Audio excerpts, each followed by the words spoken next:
चला वृंदा लवकर चला. हो हो आले बाबा. फेके वेळेत आणली की नाही तिकीट? अरे हरीश आमचा मूवीचा प्लॅन कॅन्सल झालाय. अरे बाबांचं अर्जंट काम आलं ना म्हणून आम्ही तिकडे निघालोय. अगं मग फोन करून सांगायचंच ना, तिकीट तिकडेच देऊन टाकली असती कोणाला तरी. हो सॉरी राहिलं माझं सांगायचं. पण तू कोणाला तरी इथेच देऊन टाक ना प्लीज. अगं मी कोणाला देणार, तूच दे. हरीश वाव, तू खरंच आणलीस मूवीची तिकीट काढून? ही तिकीट मी प्रसाद आणि वृंदासाठी आणली आहेत. हो पण ते तर आता बाहेर निघाले. एनिवेज चल ना आपण दोघं जाऊया पिक्चरला. असं आता मला काहीच काम नाही. पण मला बरीच काम आहेत. हरीश असं काय करतोयस? तशी पण ही तिकीट वायाच जाणार आहेत. मग आपण तरी जाऊयात ना पिक्चर बघायला. हे बघ प्राची, जास्ती शहाणपणा करू नकोस. आज जा. तुम्हाला उशीर होतोय ना, निघा ना तुम्ही. ए काय आगाऊपणा चाललाय ग? प्रसाद सांगतोय तसं कर. बाबा जा ना तुम्ही, मला जायचंय पिक्चरला. प्राची चला चला आज चल. बाबा असं का करताय तुम्ही? मला जाऊ बस. आणती तिकीट आणि घरात चला. सोड. मला त्या दोघांना एकत्र जाऊ द्यायचं नव्हतं म्हणून त्यांचा सिनेमाला जाण्याचा बेत मी रद्द केला.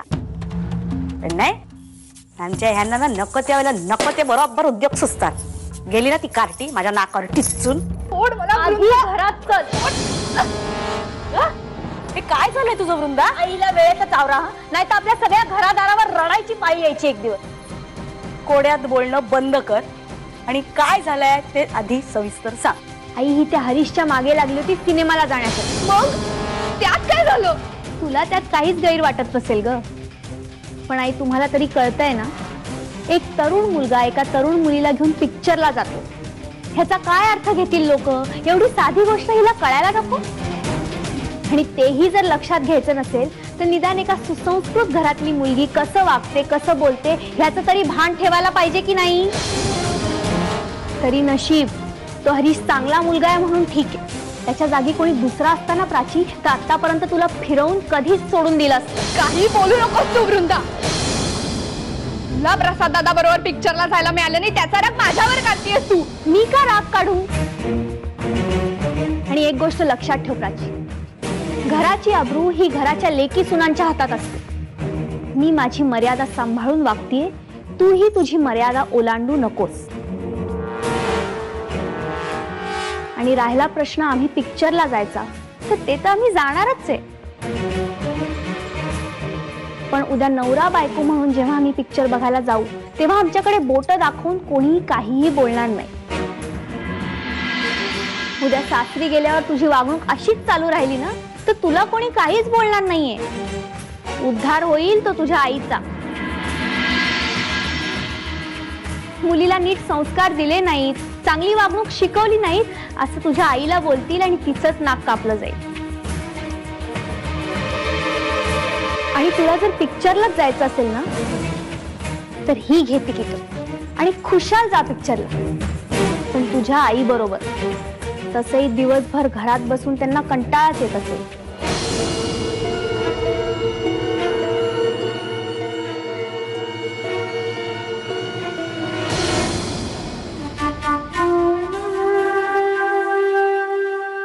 अगं कार्टे, अगं आहे काय तुझ्या मनात?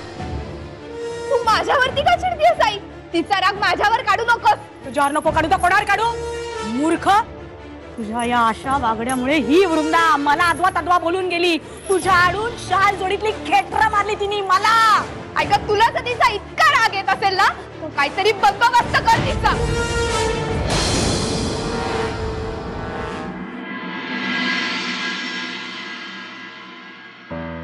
आला, मी पाणी घेऊन येते.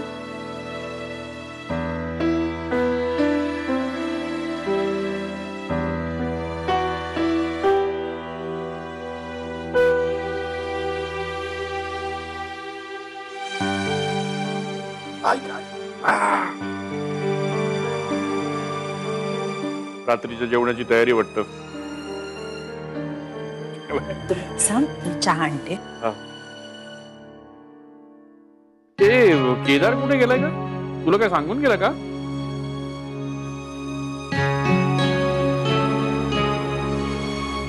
ए बाळा, अगं बोल ना काहीतरी माझ्याशी. आपण अलिबागला जाऊ. अलिबागला? अलिबागला कशासाठी जायचं तुला आणि तिथे जाऊन काय करायचं आपण? काही करायचं नाहीये बाबा. तुम्ही म्हणाला होता ना सगळं मार्गी लागल्यावर आपण अलिबागला जायचं म्हणून. जाऊया की, पण सगळं मार्गी लागल्यानंतर ना.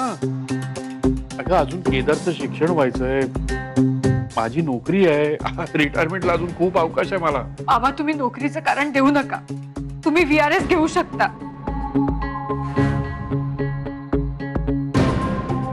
अगं जाऊया आपण, पण इतक्या घाईने जायची काय गरज? बाबा मला घाई आहे. बाबा कंटाळा आलाय हो मला इथे राहण्याचा. मला वाटतं ना मी इथे अजून थोडे दिवस राहिले ना तर मी जीवाचं काहीतरी बरं वाईट करून घेईन. चंदना तू काय बोलतेस? अगं हे असं तुला बोलवतं तरी कसं? नाही बाबा खरंच सांगते मला कंटाळा आलाय बाबा या सगळ्याचा. पीठ आलाय. अख्खा दिवस खायला उठतो मला. बाबा रात्र संपत नाही. बाबा प्लीज मला इथून कुठेतरी घेऊन जा. मला नाही राहायचं इथे. बाबा मला भीती वाटते. मी खरंच स्वतःच काहीतरी करून घेईन.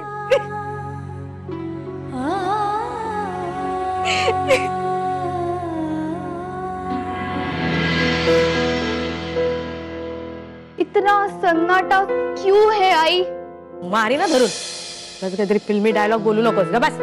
अगं आई कशाला एवढी चिडतीयेस? मी असंच विचारलो. घरात कोणीच का नाहीये? कोण हवंय? सुवर्णाते आणि जिजाजी ते नाही आले? आले होते आणि गेले परत पनवेलला मित्राच्या लग्नात मिरवण्यासाठी. आता अलंकारची परीक्षा संपली आहे ना आणि 4 दिडक्या खुळखुळतायत लक्ष्मीकांतच्या खिशात. ते संपेपर्यंत मजा करतील, मग आहे परत ये रे माझ्या मागल्या. अगं पण हे प्रसाद आणि वृंदा काय येत नाहीये? रात्रीचं जेवण तुलाच बनवायला लावणारी वृंदा. आता काय बाबा आणि दादा बरोबर बिझनेस सांभाळते ना ती. करीन मी, पण हे आणि प्रसाद दोघांपुरतच करीन. तिला करू दे तिच्यासाठी स्वतःच.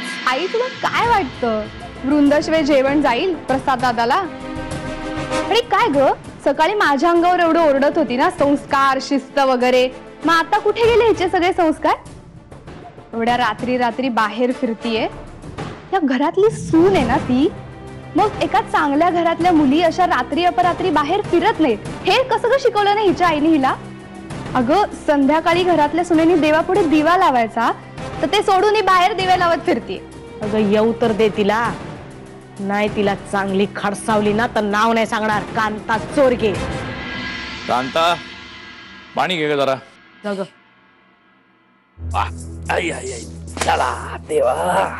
काय काय उजेड काय पडला आपल्या लाडक्या सुनेने?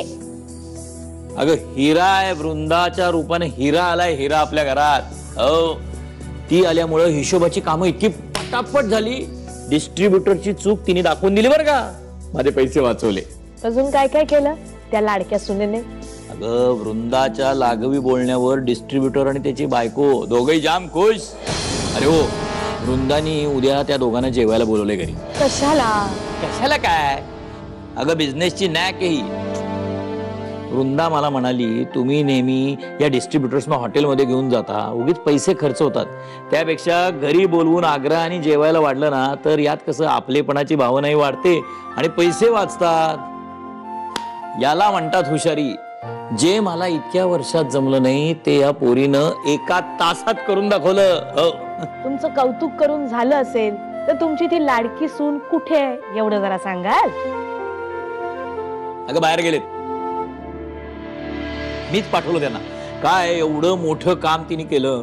त्याचं बक्षीस म्हणून प्रसादला 1000 रुपये दिलेत. म्हणलं मजा करा. अहो रात्रीचं कशाला पाठवलं त्यांना? तुझा प्रसाद कुकलं बाळ आहे का काय आता? लग्न झालंय त्याचं. शिवाय वृंदासारखी हुशार आणि धडाडीची बायको मिळाली त्याला. मी तर आता ठरवून टाकलंय की सगळा धंदा हळूहळू वृंदा आणि प्रसादवर सोपवायचा आणि आता आपण आराम करायचा. किती वर्ष तेच तेच करत राहायचं ग. आता मी आराम करणार. आराम. आई ग.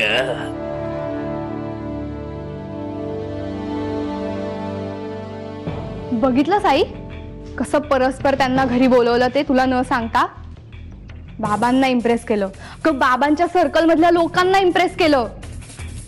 आता असंच होणार नेहमी. ती ती बाहेर मजा करणार आणि तू बस घरात धुणी भांडी करत. अडलंय माझं खेटर दोन्ही भांडी करायला. तू नाही करणार तर कोण करणार? तर प्रसाद दादाला काय हुशार बायको मिळाली आणि हळूहळू बाबांनाही तुझी गरज वाटेनाशी झाली. का आता आत्ताच बघ ना, तू इथे बिचारी त्यांची काळजी करत बसलीये आणि ती तिकडे मजा मारत असेल. गाई त्यापेक्षा ते पिक्चरला गेले असते ना तर ते परवडलं असतं. मग अगं पिक्चर बघून ते लगेच घरी आले असते ना. पण आता सगळं तुझ्या मनाविरुद्धच चाललंय. बाबांसमोर तिची हुशारी दिसली, तिला बक्षीस सुद्धा दिलं त्यांनी. अगं मी मागते ना आई तेव्हा सध्या 50 रुपये पण देत नाहीत ग मला, आणि तिला 1000 रुपये काढून दिले. माझ्यासारखी आता तूही हळूहळू नकोशी होणार आहेस बाबांना. पैसे कमवायला लागली ना आई, मग तर विचारूच नको. बाबा आणि दादा असे मागे पुढे फिरतील तिच्या. नाही, मी असं होऊ देणार नाही. मी असं होऊच देणार नाही. दुपारी माझ्या मुलीला नको नको ते बोललीस, मोठी शिस्त आणि संस्काराचे धडे देत होतीस ना तिला. आता कुठे गेली तुझी शिस्त आणि संस्कार? दिल्या घरी तू सुखी रहा, दिल्या घरी तू सुखी रहा. फार मजा आली ना चौपाटीवरती. किती दिवसांनी गेलो तो. खूप छान वाटलं. सगळ्यात भारी मजा मला भेळपुरी खाताना आणि त्याच्यानंतर कुल्फी खाताना आली. माझा विचार होता घरी कुल्फी पार्सल घेऊन आलो असतो, पण तुझं काहीतरी वेगळंच. अरे कुल्फी कशी आणणार घरी? का काका? काय बाबा कोणाला शोधताय? नाही मी हे बाबा माझ्या लक्षात येतंय तुम्ही चंदनाताईच्या भीतीने माझ्याशी बोलत नाही आहात. मी आज सकाळी तिच्यासाठी इडल्या घेऊन गेले होते तेव्हा आई पण माझ्याशी बोलली नाही. बाबा मला माहितीये की मी तुमची शपथ घेतलीये म्हणून तुम्ही माझ्याशी बोलत नाही. बाबा निदान तुम्ही तरी हे सगळं मनाला लावून घेऊ नका. मी हे सगळं ताईचं मन राखण्यासाठी केलं, तिचा राग शांत व्हावा म्हणून मी ही शपथ घेतली. बाबा अहो अशा शब्दांवर कोण विश्वास ठेवतो? नाही मी तरी ठेवत नाही. बाबा चंदनाताई कशी आहे आता? तिचा राग अजून गेला नाहीये ना माझ्यावरचा? वृंदा तुम्ही दोघं बोला, मी जरा जाऊन येतो. अरे नाही नाही प्रसाद, तू कशाला जातोस? तू काय कोणी परका आहेस का? आणि तुझ्यापासून काय लपवलंय का कोणी काही? नाही तसं नाही काका, माझा आज हिशोब करायचा राहिलाय दिवसभराचा. मी जाऊन येतो.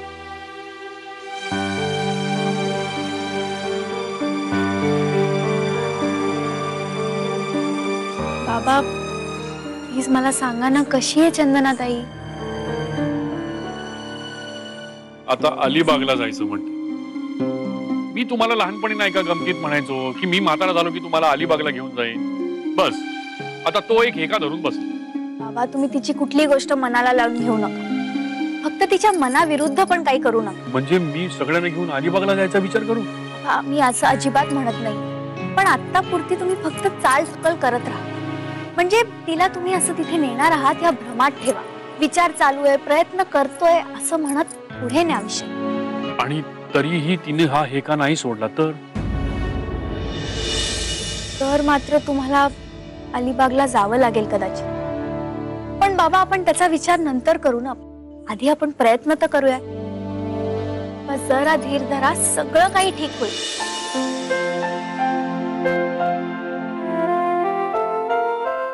हे एवढं शहाणपण कुठून शिकलीस बेटा? थोडं तुमच्याकडून आणि थोडं अनुभवातून. बाबा परिस्थितीतून जो मार्ग काढतो तोच खरा माणूस. आणि परिस्थितीच्या दलदलीत सरपटत राहणारी माणसं आणि किडे मुंग्या ह्या दोघांमध्ये फारसा काहीही फरक नाहीये असं आमचे सायन्सचे एक टीचर म्हणायचे. तुझ्याशी बोलून खरंच खूप बरं वाटलं. मला माफ कर गं वृंदा, म्हणजे कित्येक वेळेला मनात असून सुद्धा तुझ्याशी धड बोलताही येत नाही मला. हो असू द्या बाबा, त्याच्याबद्दल माझी काहीही तक्रार नाही. तुम्ही फक्त ताईची काळजी घ्या. आणि समजा आपण नाही बोललो एकमेकांशी तर तुमची माझ्याबद्दलची माया कमी होणार आहे का?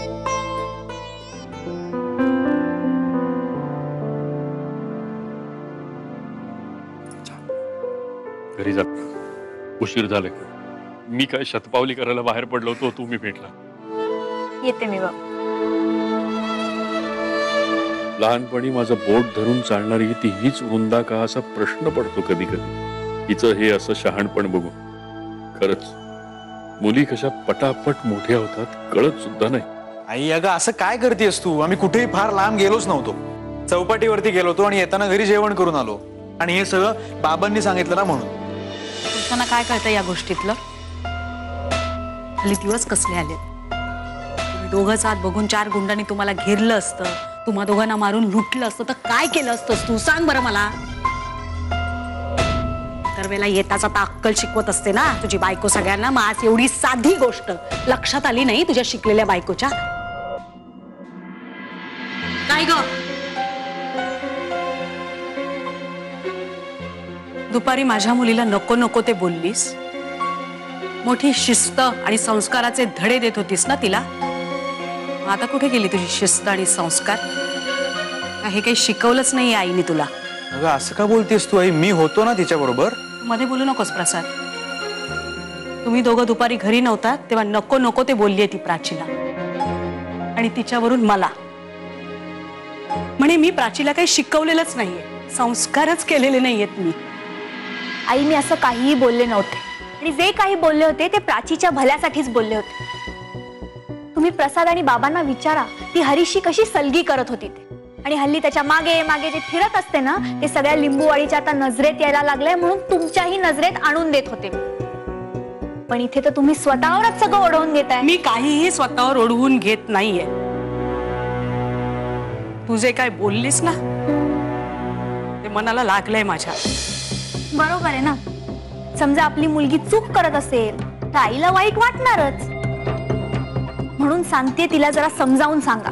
दुसऱ्या कोणाचं तर ती ऐकणारच नाहीये, पण निदान तुमच्या धाकाने तरी नीट वागायला शिकेल ती. प्रसाद बरोबर बोलतेय ना मी?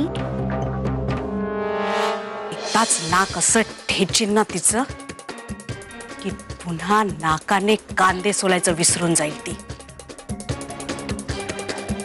दिल्या घरी तू सुखी रहा, दिल्या घरी तू सुखी रहा. हे बघ माणसाने आपला मान स्वतःच राखायचा असतो. पण ह्या गोष्टीची जर अक्कल नसेल प्राचीला तर आपण तिला अडवायला नको. बघितलंस ना प्रसाद, मी माझ्या मुलीला काय आणि कसं शिकवायचं ते काल आलेली शाणी शिकवणार आहे मला. अर्धी लाकडं मसणात गेली रे माझी आता. आणि आता या वयात शहाणपण शिकायचं मी हिच्याकडून. मला हे बघ प्लीज प्रसाद, आता मी इतक्या छान मूड मध्ये ना तो तू प्लीज स्पॉइल करू नकोस. आणि आई पुन्हा एकदा सांगते तुम्हाला, मी तुम्हाला काहीही बोललेले नाही. जे बोलले ते प्राचीच्या भल्यासाठीच बोलले. पण तरी जर तुम्ही दुखावल्या गेला असाल तर आय एम सॉरी. मी हात जोडते तुमच्या समोर, मला माफ करा. आणि कृपा करून हा वाद प्लीज वाढवू नका आई. मला कुठलाही वाद वाढवायचा नाहीये आणि तेवढा वेळही नाहीये. जे प्रसादला सांगितलं ना ते तुलाही सांगते. मला विचारल्याशिवाय यापुढे कुठेही जायचं नाही. ते मला चालणार नाही. पुढे ऐक. यापुढे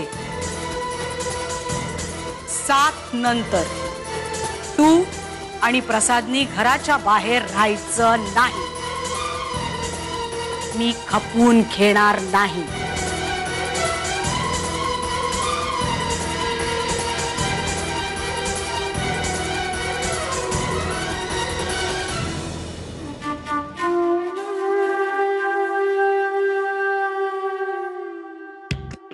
बघितलंस ना प्रसाद, दुपारी मला नको नको ते बोलली. आणि आता एक सॉरी तोंडावर फेकून चालती झाली बघ तुझी बायको. समजव तिला बाबा.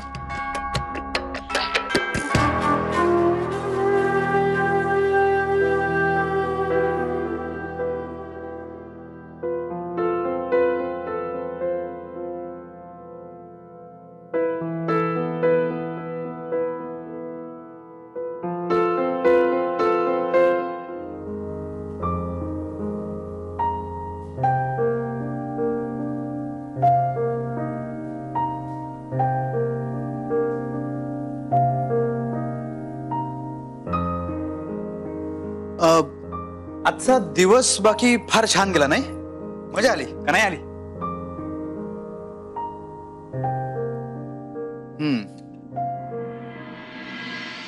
कसं आहे ना वृंदा, हे बघ, आपल्या बाहेर जाण्याला आईचा विरोध नाहीये. बरं ठीक आहे, चल आपण एक काम करू. पुढच्या वेळेपासून ना आईने बजावल्याप्रमाणे तिने दिलेल्या वेळेच्या थोडस आधी मग तर झालं.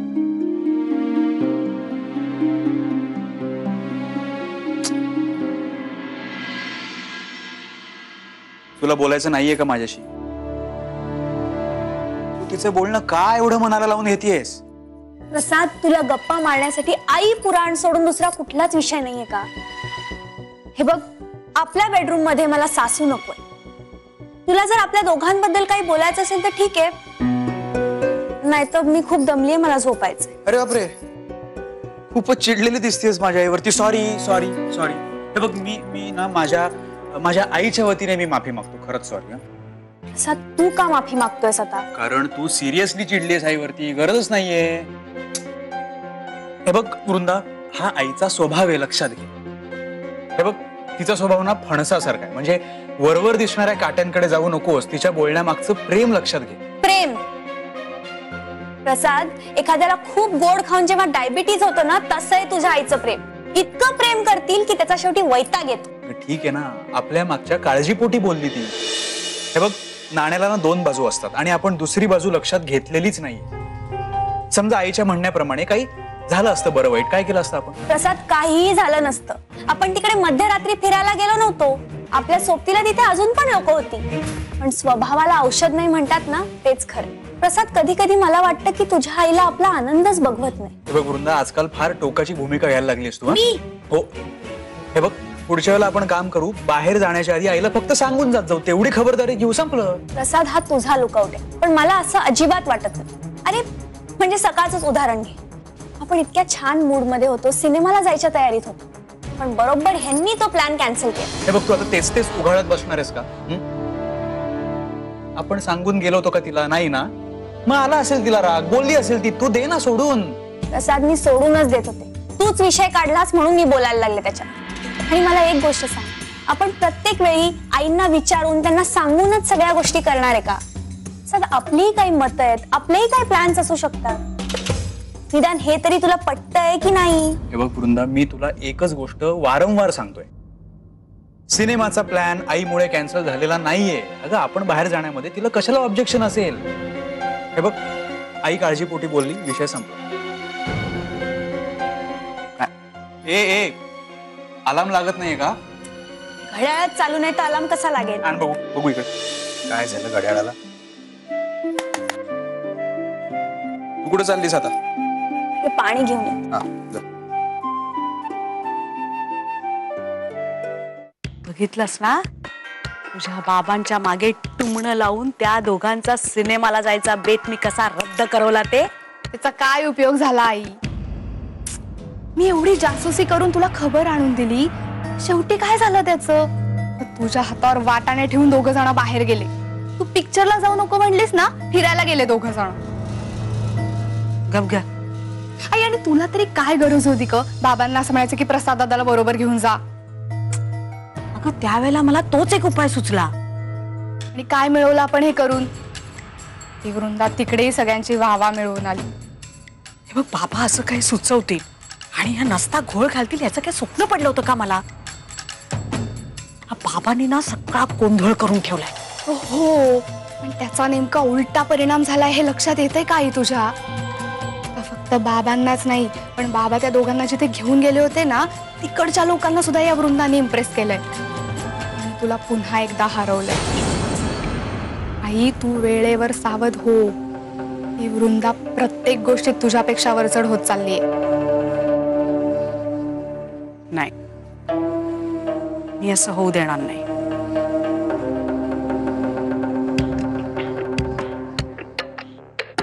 तिचा सगळा मास, सगळी मस्ती एकदाच अशी जिरवेन ना, की पुन्हा मान वर करून या कांता चोरगेला शह द्यायचा विचार सुद्धा करणार नाही.